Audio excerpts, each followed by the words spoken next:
व बिल वालिदैनि इहसाना, और अपने माँ बाप के साथ, अपने वालिदैन के साथ, अपने माता पिता के साथ तुम अच्छा सलूक करो।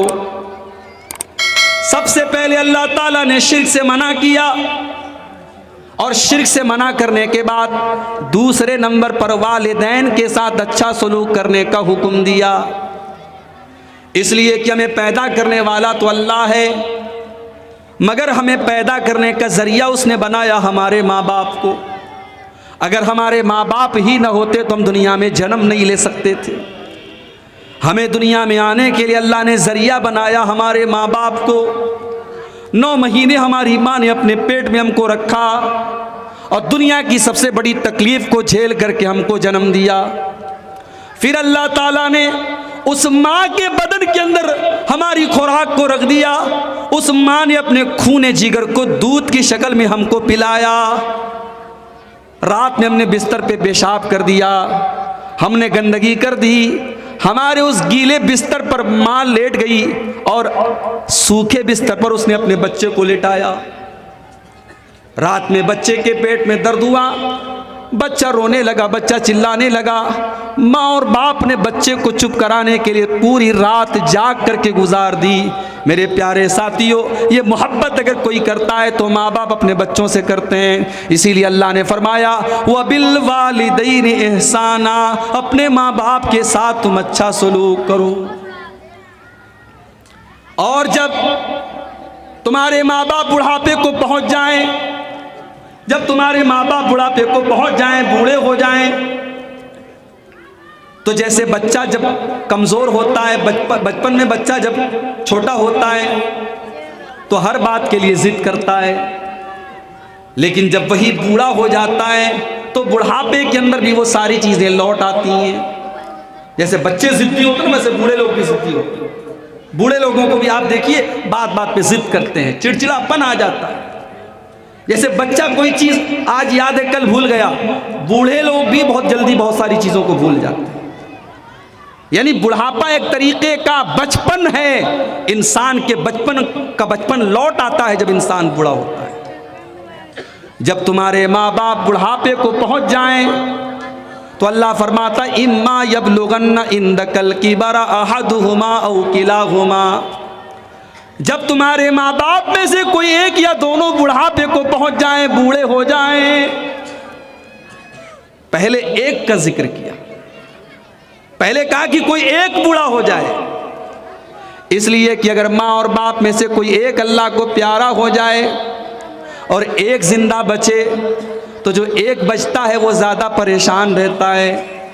जब तक बूढ़ा बूढ़ी दोनों जिंदा हैं, दोनों एक दूसरे से अपना सुख दुख शेयर कर लेते हैं, अपने दिल का गुबार निकाल लेते हैं, अपने दिल की भड़ास निकाल लेते हैं। लेकिन अगर माँ चली जाए या बाप चला जाए तो जो अकेला बचता है वो बहुत परेशान रहता है। उसके पास तो कोई हम सफ़र भी नहीं होता, उसके पास तो अपना कोई सुख दुख बांटने वाला भी नहीं होता। अल्लाह फरमाता इम्मा यबलुगन्ना इंदकल किबरा अहदुहुमा, जब तुम्हारे माँ बाप में से कोई एक बूढ़ा हो जाए, औ किलाहुमा, या दोनों बूढ़े हो जाएं, फला तकुल्लहुमा उफ़िन, तो खबरदार खबरदार तुम अपने बूढ़े माँ बाप को कभी उफ़ भी न कहना, उफ़ भी न कहना। किसी को तकलीफ पहुँचाने का सबसे मामूली तरीक़ा है कि हम उसको उफ़ कह दें। अरबी ज़ुबान में, अरबी लैंग्वेज में, अरबी भाषा में किसी को तकलीफ़ पहुंचाने के लिए सबसे छोटा अगर कोई शब्द होता है तो उफ़ होता है। अल्लाह ताला ने सबसे छोटा शब्द इस्तेमाल किया। अपने माँ बाप को तुम उफ़ भी न कहना, यानी ज़ुबान से उनको कभी कोई तकलीफ़ न पहुंचाना। वला तनहरहुमा, उनसे डांट करके बात न करना, उनसे झिड़क करके बात न करना।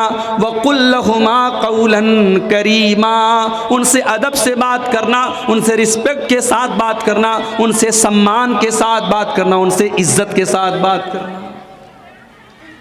मेरे प्यारे नौजवान साथियों, ओ मेरी नौजवान बहनों, अपने बूढ़े माँ बाप का ख्याल रखो।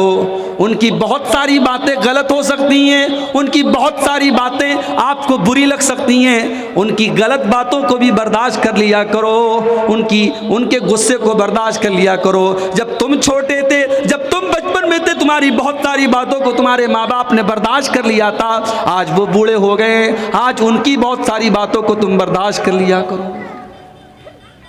अगर आपको बूढ़े माँ बाप मिले हैं, मेरी माँ 2 साल पहले इंतकाल कर गई, 50 साल भी उम्र नहीं थी मेरी माँ की। आज माँ के जाने के बाद एहसास होता है कि अल्लाह ताला ने कुछ और दिन जिंदा रखा होता, कुछ खिदमत करने का मौका मिलता। जब तक इंसान जिंदा रहता है, हम और आप उसकी कद्र नहीं करते।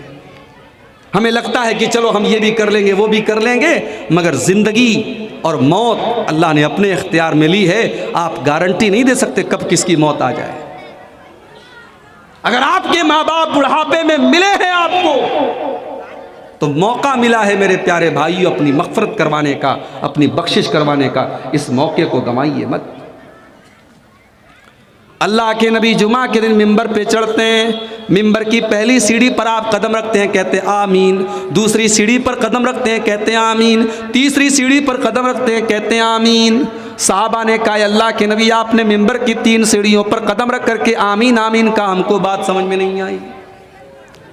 आपने फरमाया ये मैंने जो आमीन कहा है, ये हज़रत जिब्रील अलैहिस्सलाम की बद्दुआ के ऊपर आमीन कहा है। उन्होंने बद्दुआ की थी, मैंने आमीन कहा है। जब मैंने मिंबर की पहली सीढ़ी पर कदम रखा, हज़रत जिब्रील ने फरमाया रगीमा अनफ मन अदरक वालिदैहि, उस इंसान की किस्मत फूट जाए, उस इंसान वो इंसान बर्बाद हो जाए जो अपने माँ बाप को बुढ़ापे की हालत में पाए और अपनी बख्शिश न करवा सके, अपनी माफ़ी न करवा सके। जिब्रील अलैहिस्सलाम ने जब ये बद्दुआ की, मैंने आमीन कहा।